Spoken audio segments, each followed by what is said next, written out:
Hi everyone, so I'm going to do a mini-TED on quantum physics and the numerical number of atoms and neurons that are linked to the spectrum number of the world.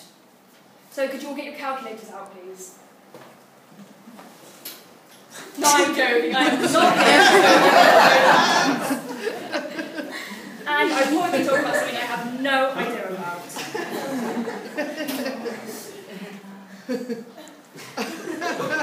So, the other day I had a really itchy arm and a reoccurring headache, and I began feeling a bit dizzy. So I begged my mum to take me to the doctors just to see if I was okay, not to miss school or anything, and she refused. Told me to go to sleep and I'll be okay when I wake up. I didn't believe her, and next thing I know, I'm on the online NHS diagnosis website, and apparently I've got pneumonia. Luckily, I don't. Now, you're probably wondering what this has to do with psychopaths, but the other day I made an online diagnosis, and apparently I'm a psychopath. But this could just be another one of my misdiagnoses, I hope. However, today I want to increase your understanding of a psychopath.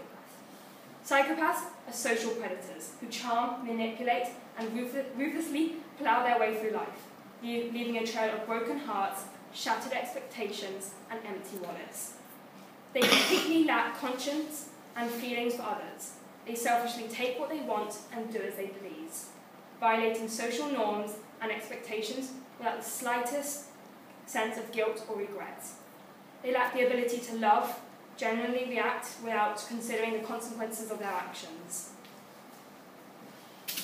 Now, statistics say 1 in 100 people are psychopaths, meaning that roughly in the whole of secondary and sixth form, there are 2.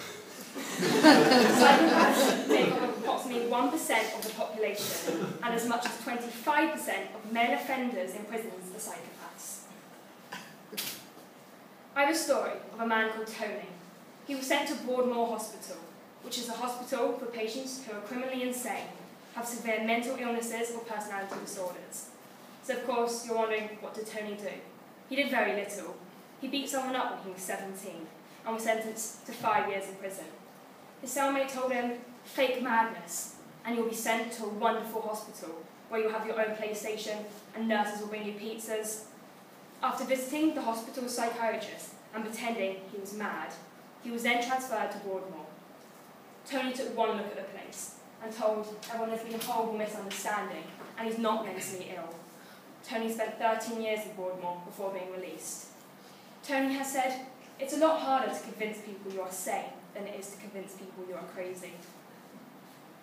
Eventually, the authorities accepted the fact that he faked madness, but they came to the conclusion that he was a cunning psychopath, and faking madness is exactly a manipulative act of a psychopath. Beware of psychopaths. They are everywhere. Typically serial killers, but you can find them in business and in politics. Famous psychopaths include Hitler, Ted Bundy, an American serial killer who confessed to over 30 murders, and Rosemary West, who together with her husband killed over 10 people in her terrace house in Gloucestershire, England. This is John Wayne Gacy, aka the Clown Killer. He was an American serial killer who was convicted of the murder of 33 teenage boys. Gacy was well known in his hometown for charitable services at fundraising events, parades, and children's parties. Gacy was nicknamed the Clown Killer and was sometimes dressed as his alter ego, Hongo the Clown, during his crimes. He was given multiple death penalties and life sentences and was executed by the lethal injection. This is Bela Kiss. He's a Hungarian serial killer. He is thought to have murdered 24 young women and attempted to pickle them in giant metal drums on his property. Kiss was found recuperating in a hospital in Siberia, but he escaped by putting a dead soldier's body in his bed. He was never caught, but people have claimed to see him in various places around the world, including leaving a New York subway.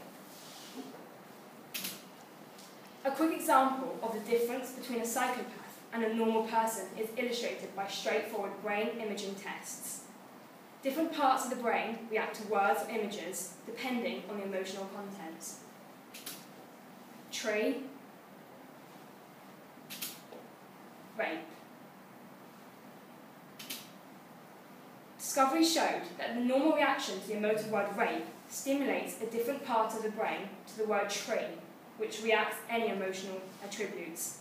In Psychopaths, the response is the same.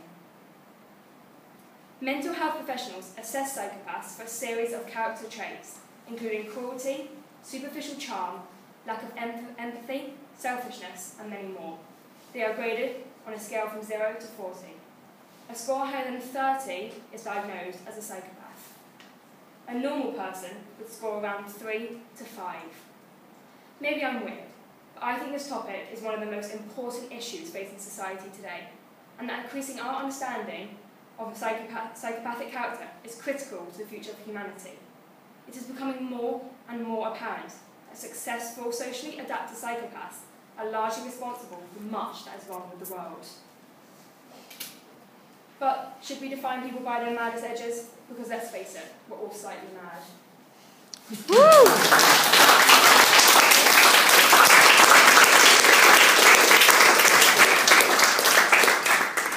Any questions for Grace? Thank you, Grace.